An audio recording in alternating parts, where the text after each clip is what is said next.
Dat axe!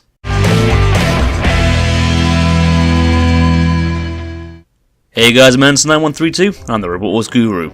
With the reboot of Robot Wars happening so long after the original series ended, a lot of legends obviously weren't able to return. Sure, you had Behemoth and Terahertz filling in the experience status, and both are worthy of being called legends, however, 2 robots isn't really a lot.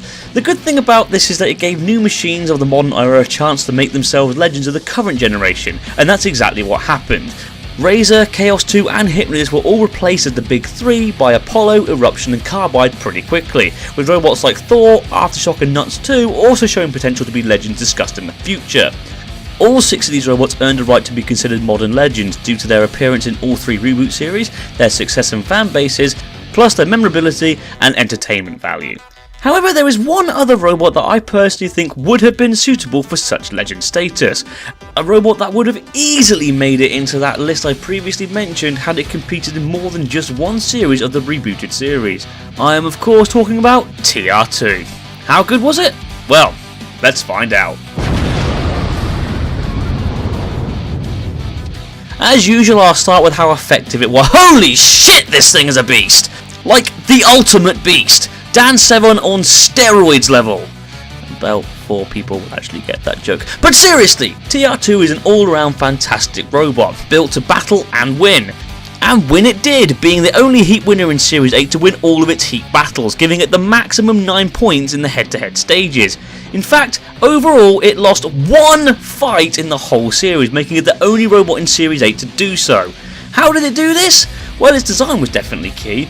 Its wedge was designed to deflect spinners, giving it a lot of protection, as proved in its battle against Carbide. Not only that, but the flipper was huge, giving it a lot of surface area. George Francis of Chaos 2 Frame stated that it's a lot easier to get underneath the robot with a wider flipper than a more narrow flipper, and TR2 took those words and made them proud.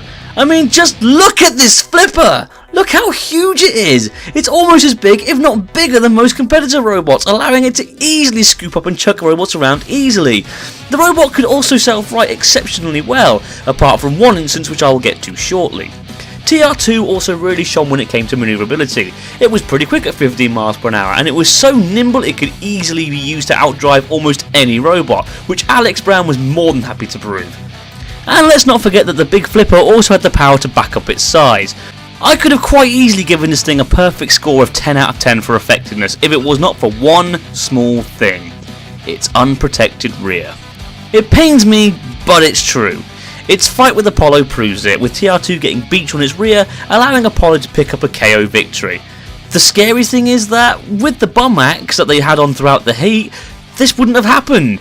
I can't believe I'm saying this, but had they actually kept the bum axe on the robot, I would have happily given this a perfect score.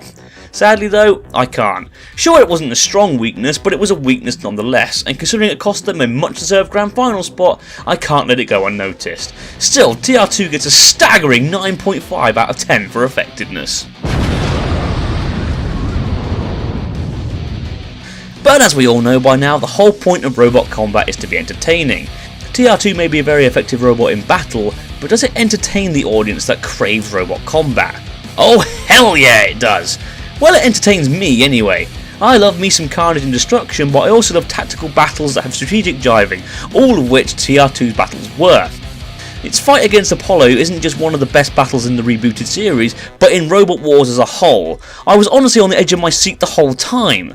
Speaking of being on the edge of my seat, I think quite a few people leant in close to their TV screens when TR2 vs Carbide was on it. All of its heat battles were good fights too. Yeah, they were one-sided, but at least the other robots tried and actually gave it a good go. Sure, they were completely outclassed, but if anything, that adds to the entertainment because TR2 was still trying to try its very best. It's a bit like Storm 2 vs Grim Reaper from Series 7.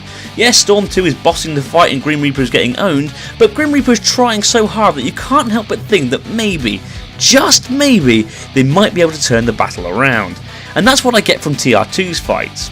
And unlike some robots that just attempted to get a quick win over and over again, TR2 always made a battle of it, trying different tactics and different battle strategies. And to be honest, sometimes it's just fun to see robots get chucked around like a rag doll. My only one complaint is that it could get a little bit tedious after a while, but even then, that's a very minor nitpick. 9 out of 10 for entertainment value, it's just that good. So overall that gives TR2 a grand total of 18.5 out of 20. I could go on about technical guff all damn day, but why bother when the stats do the talking? 18.5 out of 20! That makes it the best robot I've reviewed thus far, and one of the best robots of all time. It has an 8-to-1 win-loss ratio, giving it the best win-loss ratio out of any other robot in Series 8. And of those 8 wins, 7, yes, 7 of them were via KO. Come on, how the fuck can you not consider this to be one of the best robots of all time?